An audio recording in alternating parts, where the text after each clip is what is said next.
Alors, si vous êtes parent d'enfants, de jeunes enfants 3 à 5 ans, et que votre enfant déborde d'énergie, alors cette vidéo est pour vous.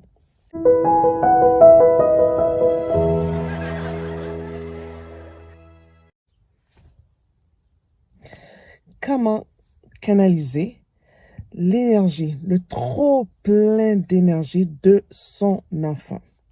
Alors, encore une fois, aujourd'hui, je vous partage 2 autres astuces pour mieux le calmer, pour retrouver le calme à la maison. Des fois, c'est pas évident, c'est pas facile.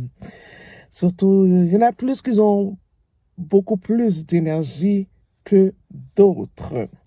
Et avant même que je vous parle de ça, je vais vous inviter le 23 juin, écrivez ça si vous pouvez, le 23 juin, j'organise un atelier formation sur l'agressivité des jeunes enfants, la colère, les enfants qui poussent, qui tapent, etc. J'organise ça, je vous reviens avec des informations par rapport à ça. Sinon, tout de suite, je vous donne la clé numéro 1. Ou l'astuce numéro 1 plutôt, je dirais. L'astuce numéro 1, c'est de remplir son besoin d'attention. Alors, si jamais votre enfant va à l'école, ou vous, 3, 5 ans, 6 ans, s'il va à l'école, à la maternelle, s'il va à la garderie, et lorsqu'il revient à la maison, vous le sentez, vous écoutez, puis ça bouge, on dirait qu'il y a besoin encore de bouger, répondez. Ce que je veux, c'est que vous soyez attentif à ça. Puis comment répondre? C'est justement juste à poser des questions. Comment s'est passée ta journée? Il n'y a plus aujourd'hui, vous n'êtes pas sorti dehors, vous êtes resté à l'intérieur, vous avez fait quoi? Comment ça s'est passé? Est-ce que l'enfant a eu une petite chicane avec un autre ami?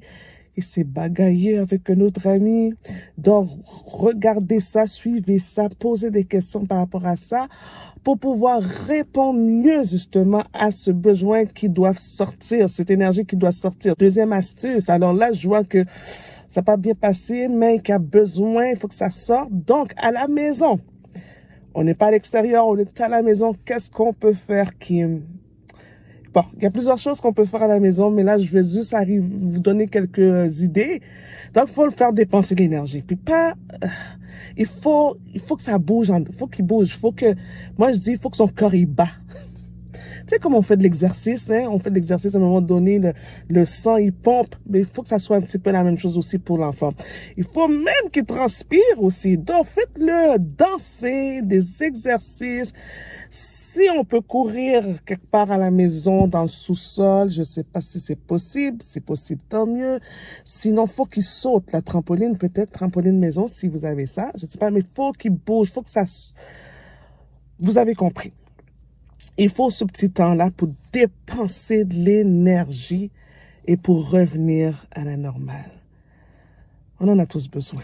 Même nous, parfois, on a besoin de cela. Donc, voilà, c'était mes 2 petites astuces. Donc, si vous voulez encore une fois aller plus loin, vous sentez que moi, j'ai vraiment un grand besoin, puis j'aimerais savoir des conseils ou même un coaching privé. Le lien est en dessous de la vidéo. Vous pourrez cliquer dessus et prendre un rendez-vous avec moi. Sinon, je vous invite le 23 juin pour l'atelier de formation sur l'agressivité. C'est